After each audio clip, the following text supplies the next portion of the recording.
'n baie belangrike punt wat jy ook moet weet, die oomblik as jy besluit het, maar jy gaan nie langer in hierdie abusive verhouding net stil bly en maar net die vrede probeer bewaar nie, want so iets bestaan nie.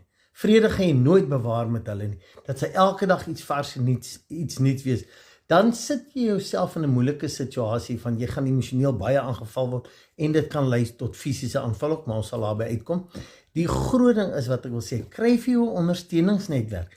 Kry vriende, familie, wat miskien die persoon ken, wat ook aan mee sukkel, wat jy kan ondersteun en wat jy kan weet, jy goed mee kan bespreek. Kry vir jou miskien 'n life coach of 'n sielkundige wat jy so nou en dan gaan sien net vir raad om jou te versterk in omstandighede. Maar dit is uiters belangrik dat jy dit met mense moet deel, dat hulle weet waarmee jy sukkel, dat hulle jou kan ondersteun en kan help. Dis nie 'n kinderveld of waarvan ek wil praat nie. Iemand wat jy vertrou wat regtig vir jou gaan omgee, vir jou die regte raad gee.